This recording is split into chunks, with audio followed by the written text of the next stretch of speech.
পাষণ্ড। 99 বার প্রহারে তোমার মৃত্যু ঘটাবো ভীম। আমার প্রতিটি পীড়া অনুভব করিয়ে তোমায় তোমার মৃত্যু দান করবো।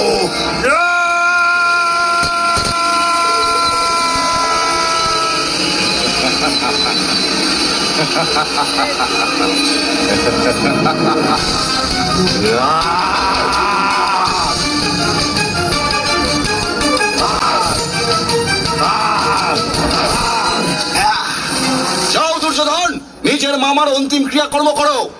এরূপ না হয় সরোবরের মৎস্যরা তাকে আহার বানায়। উনি কখনোই মুক্তিপ্রাপ্ত হবেন না। যাও। আমার মামাশ্রীকে বধ করেছো পাষণ্ডগণ।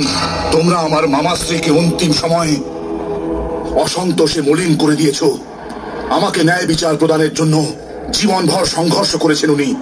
আজ আমি তোমাদের সবার বধ করে ওনার প্রতি ন্যায় বিচার করব। তোমার চোখে আমি অন্তিম সময়ে মৃত্যুর ভয়কে দেখব। তুমি মৃত্যু ভিক্ষা করতে করতে মরবে। এসো, যুদ্ধ করো আমার সাথে।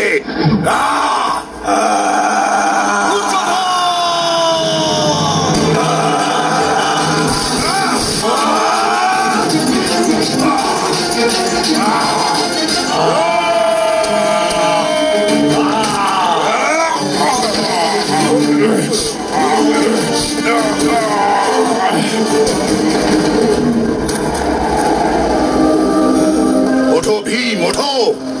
কোথায় গেল তোমার শক্তি? ওঠো। স্থির হয়ে কেন পড়ে আছো? দুর্যোধন, তোমার মৃত্যুর উৎসাহ আমাকে এক স্থানে স্থির থাকতে দিচ্ছে না। এসো দুর্যোধন, এসো।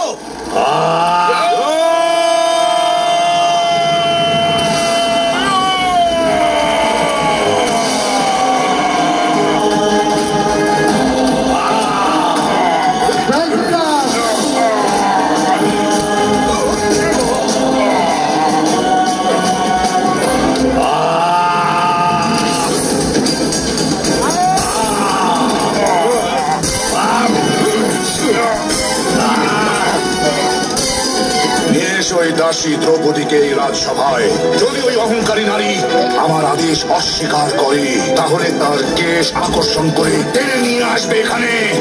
দাসী দ্রৌপদী, এসো, আমার জঙ্ঘায় উপবেশন করো। দুর্যোধন, নিজের জঙ্ঘাকে রক্ষা করো।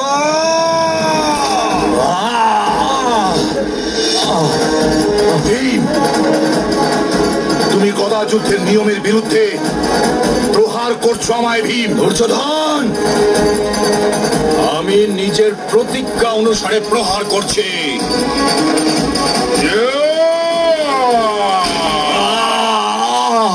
স্মরণ করো দুর্যোধন, তুমি এই জঙ্ঘার ওপরে পাঞ্চালীকে বসার জন্য আহ্বান করেছিলে না?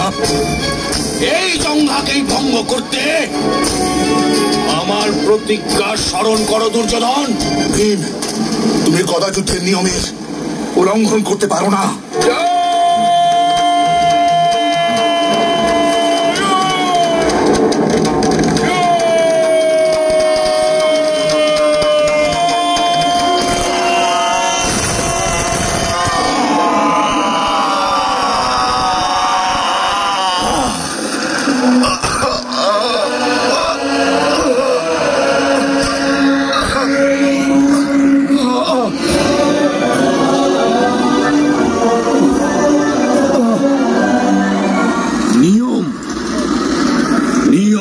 প্রশ্নকারী ব্যক্তি পিতামহ আর গুরু দ্রোণ এখন আর নেই। দুর্যোধন, এবার কে প্রশ্ন করবে আমাকে?